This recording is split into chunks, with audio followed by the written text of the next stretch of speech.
si Franco. Tumatawag ko si PRD. Mr. President, kinukumusta ka? Kinukumusta ka ng mga kababayan natin? Live po tayo ngayon sa TikTok. Naka-live tayo sa TikTok. Nagla-live ako nung pumasok ka. Sabi nila, kumusta ka na raw ba, Mr. President? Mabuti naman tumawag ako sa iyo kasi yung nungalingan ni Ay, hindi pala siya Trillanes gusto kong ikonsulta kasi I have to file libel cases against him. Ikaw mo yung abogado. So, para baka sabihin ng tao, totoo.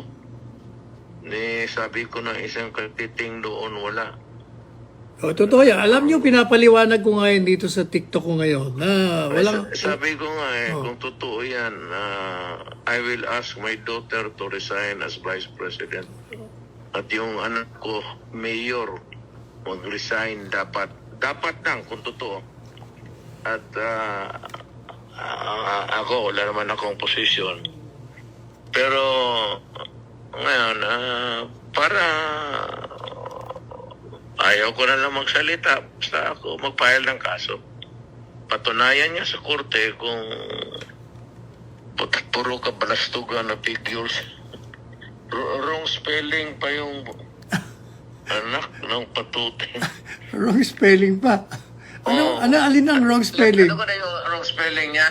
Alin ba? Alin ang wrong spelling doon?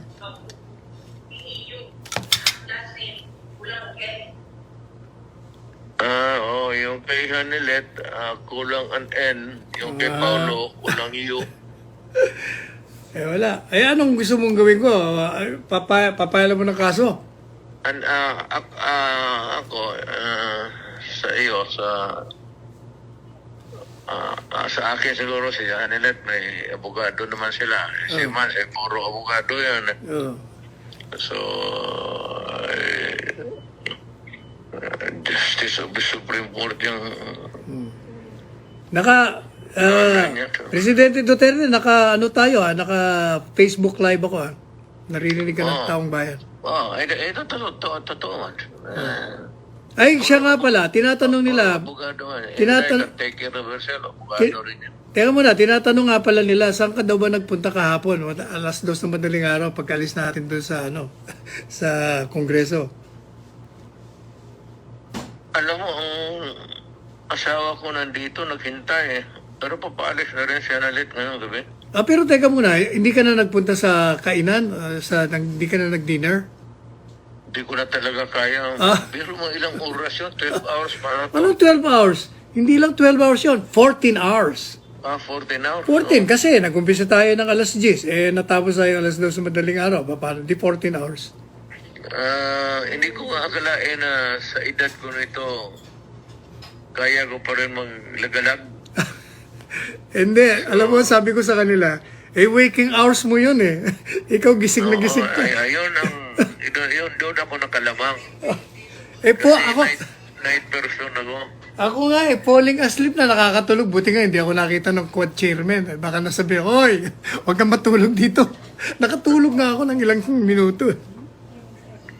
Ako wala naman sa awa ng Diyos kasi night person na ako. Tinatanong nila, bakit daw gusto mong sunggaban si si Trillanes? Hindi, alam mo, sa totoo lang, somebody should teach him a lesson in life.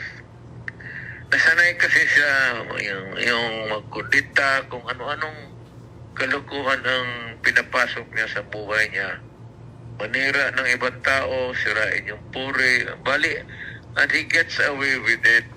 Now, it's about time na kailan bigyan siya ng leksyon. Total, ito naman ang kalaban niya, ang totoo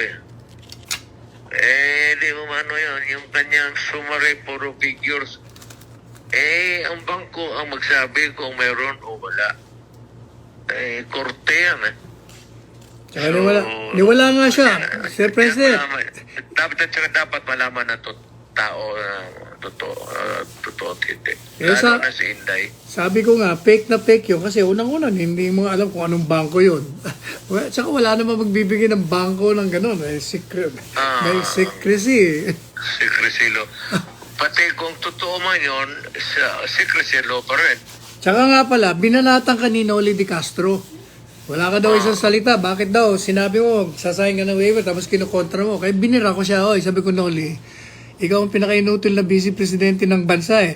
Nagsasalita ka na hindi mo alam. Alam mo ba ako na yung waiver ni Presidente Duterte, matagal niya nang ginawa yon nung 2016 pa. Kinover mo pa nga ako ko. Di ba nagbigay ka ng waiver? Tanda mo yung waiver? Kaya lang hindi ka ako nirelease kasi joint account. Yung isa, anak niya. Kaya yung bangko, hindi nirelease. Pero sa totoo lang, pinarelease niya pa rin. Ang laman ng kanyang bangko ay 15 or 16,000 pesos lamang.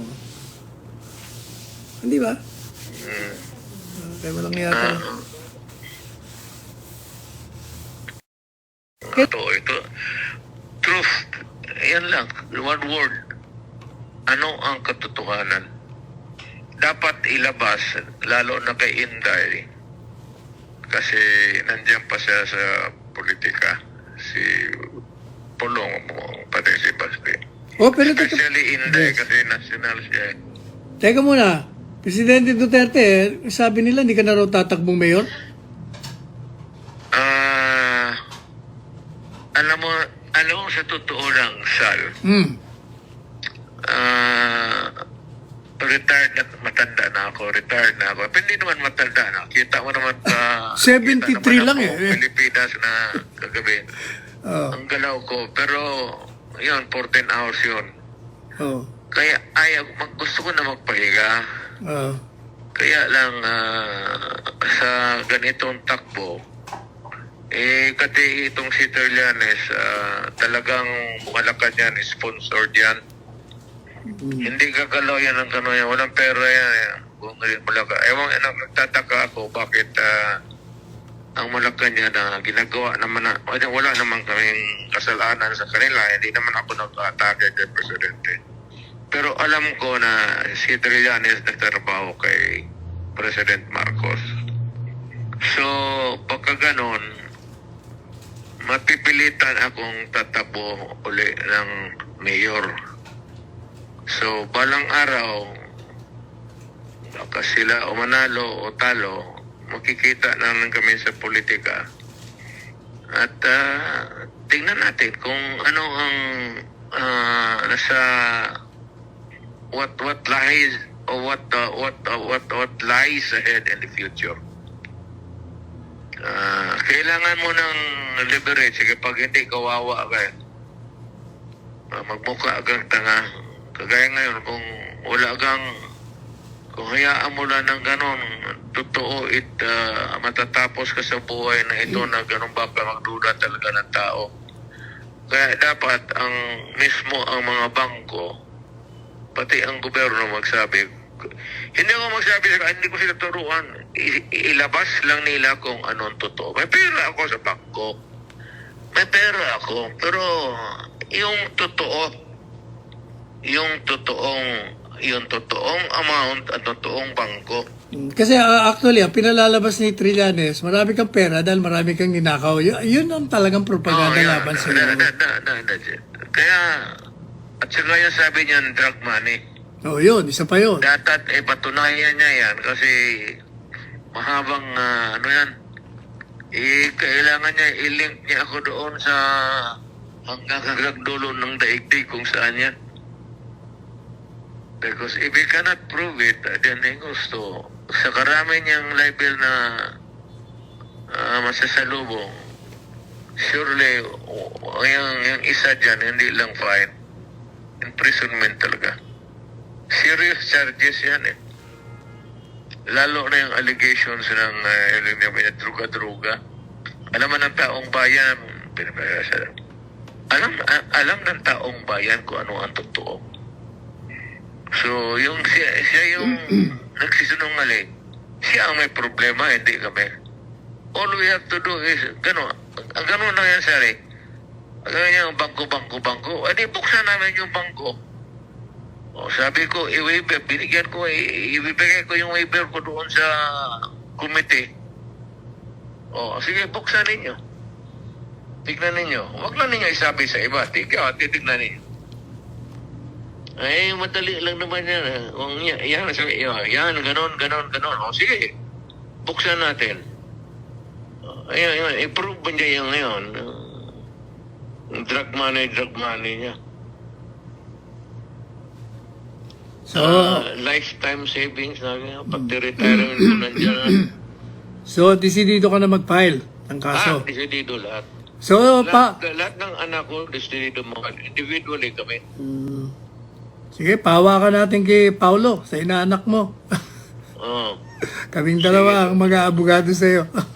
Sige, okay. Ikaw naman talaga. Oh. Sige. Okay. O sige, magpahinga ka na. Sige, salamat. Salamat din. Magbabay ka na sa mga nanonood sa'yo, nakikinig sa'yo. Madami sa nagmamahal. buong Pilipinas at yung naniniwala. Kung hindi kayo naniniwala sa akin, wala naman akong magawa. Hindi ko kayo mapilit. Pero kung yung naniniwala sa yung katarungan at yung sa pagkatao ko, all you have to do is to go to Davao at tingnan ninyo kung ano ang sitwasyon ko sa buhay. Malaman ninyo ang totoo. Alam mo ba, Presidente Duterte, yung TikTok ko kanina, umabot ako ng almost 9,000. Ano yan, incredible yan. Kasi ordinary, less than 1,000 lang eh. Hindi, nung pumasok ka, nawala na sila kasi dito ka... sila ngayon. Dyan sila? Kasi nung pumasok ka, itong ginagamit kong telepono. Pero ngayon, nakikita ka na nila. O naririnig ka pala. We love you, Tatay Digo. Parang puro nga we love you nakalagay rito. Ako, Sally, tumaan ako pagka-presidente. Gusto ko magnakaw ng bilyon noon pa. At saka kayang nakawin. Hindi ka nga nagnanakaw. Ang dami nga nagdo-donate. Ayaw mo eh. Bakit ako magpapasok yan sa druga? Putaka. Yan ang sabihin ko sa taong bayan. Kaya kong hakutin ang pera ng kung saan-saan nung presidente ako. Pero nung lumabas ako, taas ako. Isang 5 centimos wala ako. Dinala na sobra sa bayad ng gobyerno sa akin. So, diyan tayo magtapos. We will end up yung ano yung totoo. Ang panlaban, Yes. ang panlaban mo kay Trillanes, alam ko hindi naman lalaban ng barila niyan kung hamunin ko. Definitely. Kita mo kahapon Takot. hawak-hawak ko pa lang yung microphone, pa-dive na siya. Hindi lalaban ng barila niyan, pero ang alam mo sa mga klaseng ganong tao, katotohanan. Truth will set us all free. And truth will put him in jail. Sigurado yan. Sigurado, pagbuhayin pa siya mag-abot ng judgment yan. Sigurado, libel. Anak ng puta. Sigurado, conviction yan. Sigurado yan. Kita yung mga summary niya, walang mali pa ang spelling ni pangalan ni Paulo, pati yung pangalan ni Hanalit, walang N. Anong klaseng, saan niya kinuha yan? Mali spelling. Mabuti. Pati spelling. Mabuti, hindi siya maling grammar kagabi. Kaya, yan lang para tandaan sa tao. Ang ano lang truth, but state-sponsored ito si Nograles. Ayaw ko kung anong galit ni Marco sa akin. Wala akong galit sa kanya. Pero pagka kung meron, tingnan ko kung anong magawa ko. Pwede rin naman na hindi si Presidente. Pwede naman yung isa. Di ba? No, yung isa. Kasi itong Presidente ito, non-confrontational, napakabait eh. Ayaw nga sumagot eh. At alam niya, wala akong ginawa sa kanya kunti mo lang salita, wala akong narinig. Ngayon, mag-uumpisa na ako kasi alam ko back up siya ng Malacanang. Kung si alin man dyan sa nakatira sa Malacanang, basta Malacanang. Hmm. So, bibirahin ko na yung katorpehan ng gobyerno na ito. Yung totoo lang. I will stick to the truth. Yan ang maasahan ng bayan. Hindi ako mag-iimbento ng issue. Naging fiscal ako, naging mayor ako, naging presidente ako. Dito lang tayo sa totoo. Hindi tayo lalabas sa totoo. Approve. O Okay, sige, thank magpahinga ka na. Bago ka umalis, makita tayo. Okay. Alright, thank you. Thank you. Bye. Ang paboritong guest na mga yan noon ako Rina, yan, si Ted Pilot. Diyan nila nakita yung mga mga fashion suits. Mga branded suits. Ang ginagaya niya. Kaya lang, Noli, kung sino man ang fashion stylist mo, yung mga kulay combination mo, ako, Diyos ko, ano ba yan? O yan, nakatsawan tuloy. Kaganda-ganda kasi hindi kita sinasaling. Hindi kita pinupulaan o pinupuna. Kasi nga, wala naman akong nakita ng mga nakaraan na dapat ipula sa'yo. Pero ngayon, lately, hindi magaganda ang mga banat mo eh. Gaya nung akala mo kung sino kang yung parang binubuli mo o niyayari mo yung isang abogado. Mali yun. Ngayon naman, bumabanat ka na naman. Hindi pa pwede yan, Noli. Mabuti na yan, pinupuri kita kaysa binibira kita. Hindi na sabi ko kay Martin eh. Sabi ko, Martin, mas maganda, gusto mo maging presidente, mas maganda pinupuri kita sa programa mo kaysa kinikriticize kita. Huwag kang bastos sa mga mata nakakatanda sa'yo. From Kench, Attorney, ano po ba ang ibig sabihin ng I take full responsibility ni Tatay Digong? Ang ibig sabihin na I take full responsibility kasi meron siyang policy statement. Ano ang policy statement niya? This government, as me as president, I'm declaring war against drugs, illegal trafficking. Ang policy ko ay gigirahin ko sila. Kaya kayo mga pulis, gawin nyo ang trabaho nyo. Hanapin nyo sila. Arrestuin nyo sila. Dalhin nyo sa kulungan. At pag sila ay ayaw sumama sa inyo ng maayos, ng matahimik, ng mapayapa, at gusto nilang kayo ay manganib ang buhay nyo, gusto kayong sugatan, barilin, unahin nyo, patayin nyo, barilin nyo sa ulo. Yan ang policy. Ngayon, when he said, I assume full responsibility, ibig sabihin, nilalagay niya sa balikat niya yung kabiguan at tagumpay ng policy niya. If the policy on drug on war fails, then wala ko kayong sisisi maliban sa akin, sa kanya, Duterte. Ako lang yan. Wala akong ibang itatapong kung kani-kanino dahil nabigo. Ako lang ko yan. Inaako ko na. Pag sinabi niya naman, I assume full legal responsibility, pag yung mga pulis niya, sinunod ako, at may ginawa silang mali, pumatay sila ng mali, ng inosente, i-demanda nyo yan, isama nyo ako sa demanda. Kasi hayaan nyo ng hukuman, kung kasalanan niya yung ginawa, kung siya'y nakapatay, ayon sa pagsunod sa akin, edi bahala ang judge.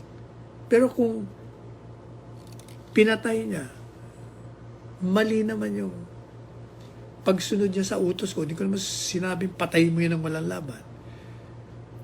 Ako ma-absolto, ikaw ay makukulong. Pero ako, dahil sinabi ko, I assume legal responsibility, isama niyo ako. Wala kayong masasabi sa akin. At pangalawa, kasama na rin yung responsibilidad ko na bigyan ng abogado yung mga dinimanda. At bahala na ang hukuman. Kaya, hindi ba, sabi ni Presidente Duterte, dahil kinakantsawan siya, hindi niya rin tinulungan. Ano pa bang klaseng tulong ang gusto nyo? Ayudang katakot-takot ang binigay ko, burial expense, mga pamasahe, ayuda, bigas dito, pagkain, gamot, lahat. May abogado pa. Libre. Yung PAW. Ginawa niya ako lahat. Saka isa pa nga pala, buti naalala ko. Hindi ba sinasabi nila, wala, hindi naman naglaban. Matagal ko na itong sinabi, pero naalala ko lang ngayon. Talaga hong marami naglalaban. O sige, alam niyo ba kung bakit? Paano niyo ipaliliwanag, sabi ni Marbil, ng PNP chief. Yung aming statistics shows na 1,000, ilan yun? 1,200 plus ang naapektuhan ng police operation. 900 sa kanila ang seriously injured, nasugatan. At maraming napatay. Siguro mga 300 ba yung napatay na pulis? O, sabihin niyo sa akin.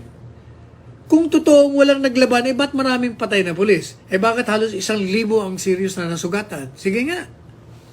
O, ibig sabihin, talagang may maraming naglaban. O, isa pa.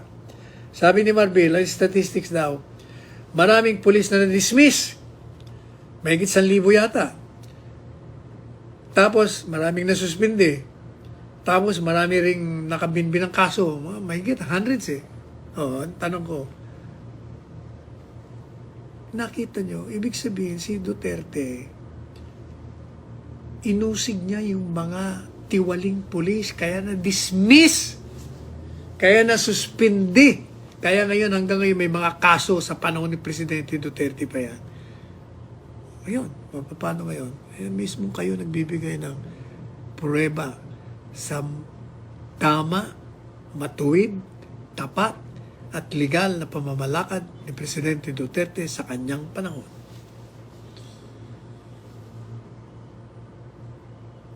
Attorney, sabi ni OC, sana po wag niyong iwan si Tatay Digong. Hindi ako marunong mang-iwan. Ang iniiwan ko lang yung mga hindi ko gusto. Tapos na may nagtatanong dito, may asawa na po ba kayo, Attorney? Aba, kung ayaw nyo ako may asawa, di ako soltero. Pero ang kabiyak ko ay si Doktora Araceli Panelo, isang tanyag na doktor sa linya ng internal medicine. Siya ang protege ng magaling na doktor, the late Dr. Fernando. Ang linya niya ay diabetes. Palagi yung umiikot yan sa buong mundo. Nag-aatin ng mga convention ng mga doktor sa diabetes. Nagle-lecture siya, out of town trips niya, maraming lecture. Dati ho siya nagturo sa College of Medicine ng UARM. Doktor ho siya, ang anak ko doktor din, si Dr. Salvador Angelo A. Panelo IV. Ang aking namatay na special child, si Salvador Carlo A. Panelo III. At ang junior ko ay yung abogado kong si Salvador Paulo A. Panelo Jr.